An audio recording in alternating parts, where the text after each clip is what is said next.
Bikes are one of the best things that have ever been added to the Need for Speed franchise, and looking back at every video I created covering the new volume, we really didn't talk about bikes in themselves. Adding this vehicle created undeniable excitement within the community and truly brought so many people back to the game and maybe to the franchise as a whole. The first Need for Speed to not just have a bike, but have the bike actually be usable? That is a huge flex for the dev team. I gotta give them their credit. Adding bikes was a great idea, and it really switches up the dynamic of the game, especially in lockdown and in just regular bike races. If you were to tell anyone that was playing Unbound back then in year one that they would eventually add bikes, people would have called you crazy and delusional. Of course, we all knew about the Heat assets and how there were bikes in the files found by modders, but who would have actually thought we would actually be able to drive them and race with them? Not me, that's for sure. In fact, I was super against the idea that they would be added and should be added. And so many of you guys told me that they would be, and here I am to admit it, just like back then, I was wrong. Now, of course, there are a few things I do wish would have been added or changed, but let's not start this video off with something negative. Before we get into it, if you enjoy, make sure to go ahead and drop a like and subscribe, and let's get straight into the video. The first thing that I gotta give credit to the Kaizen team for is the fact that we can still use boost and microdrift with the bikes. A lot of people do not agree with how burst NOS works and how microdrifting is so powerful in this game, but all that aside, we have to admit that the fact that they were able to add features to a brand new vehicle we have never seen or used before is amazing. On top of this, the fact that it actually works with the bike and doesn't seem like something they just threw together last minute is great as well. When you use the burst NOS, it doesn't feel too powerful or too weak, like a perfect mix of the blue NOS and a bit of the yellow NOS. When you microdrift with the bike, it does take a little bit of finesse to do it properly, but it's not such a process that you cannot drive the bike normally in a race. The overall handling of the bike is great as well, and it doesn't feel too heavy or too light. It feels exactly what you think a bike would feel at a speed that you're going at, and to go even deeper, when you start going faster, it actually has a good sense of speed as well. One of the main problems in the game is that cars don't really feel like they're going fast. Unlike in other games such as in Heat, the bike does not have this problem, and it may be due to the fact that it is S+, but regardless, you can tell when you're picking up the pace. One additional thing that I like is that they added that if you brake too hard, you can and will flip. Those who are asking for a bit of realism, that is for you. For those who have ever driven a bike in Crew Motorfest, you can see how bad a bike can handle in a racing game, and I am so grateful that they did not handle like that. One last thing that I almost forgot is I am super happy the dev team decided to not pull a Volume 8 and make the bike too powerful. The bike has its amazing uses, especially in the lockdown game mode, where it is immune to the storm damage and can get into lockups for free.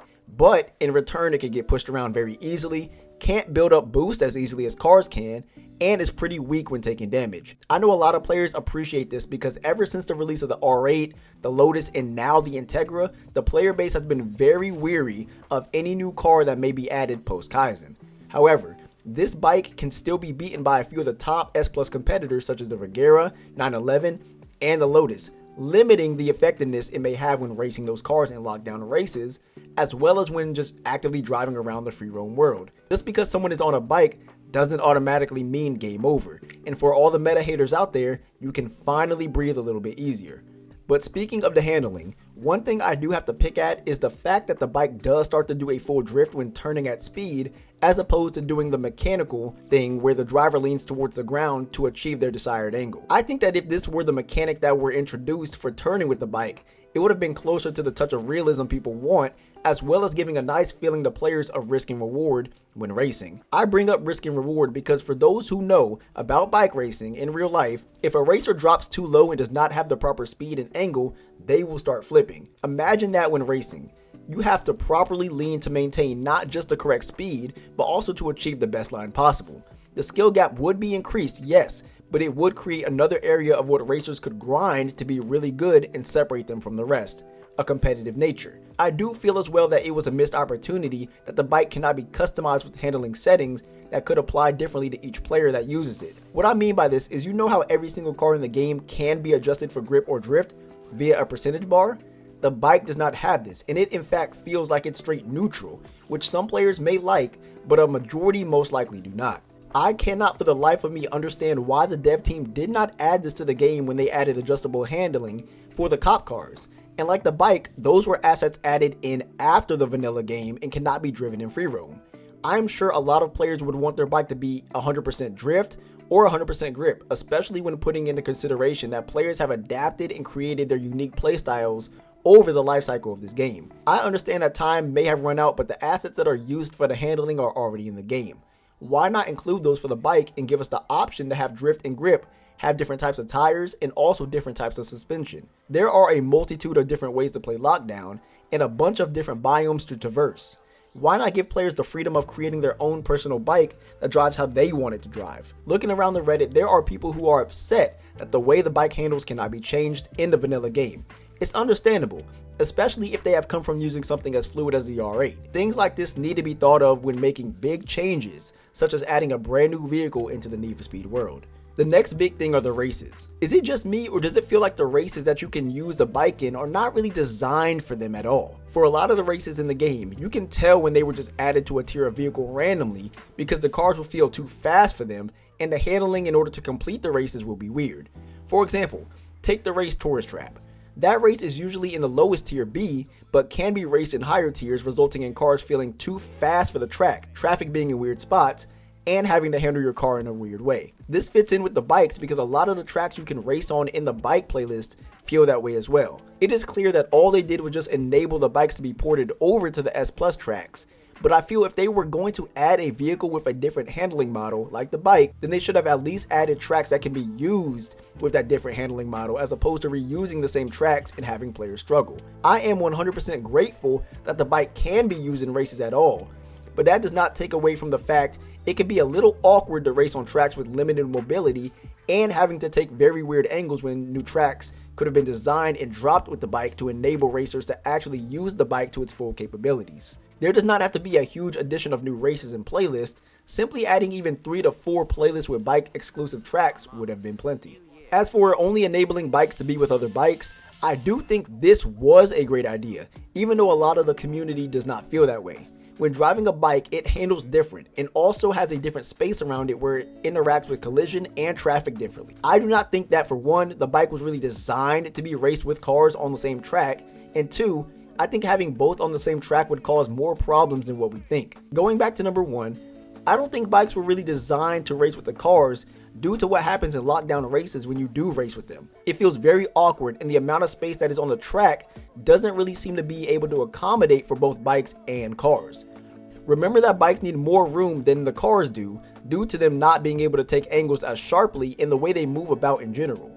If you all have ever raced in S Plus with bikes and the cars, you can see what I'm talking about. It's almost like they were just thrown together without much thought. Plus, keep in mind that the bike can be very easily thrown around. That is why I am thankful they did not include both types of vehicles together and keep them separate for the most part.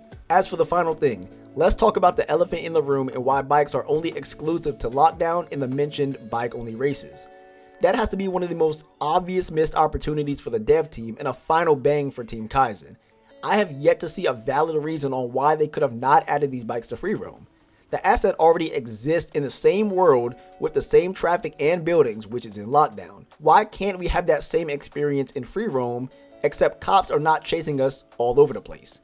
Allow players to pick the bike from their garage and customize it in a color they want with the upgrades they want, and allow players to use the bike when a bike playlist pops up. There are methods already in the game that do not allow a player to use anything that a race does not allow. Hence why you can't use Drift Pro tires in the regular racing categories. Why not have this in place for the bikes as well, so that way it can only be used in free roam?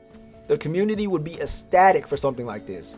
I mean, think about what happened when we found out we couldn't actually use cop cars in free roam. People were very upset, and it was one of the most requested things back when they asked for feedback. Sure, people may troll with them, but people do that with cars anyway. There is really nothing for them to lose. And yes, I did not forget about those who play in single player.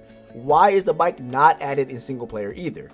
Once again, the asset is already in the game and is available to be used in Lockdown and in races.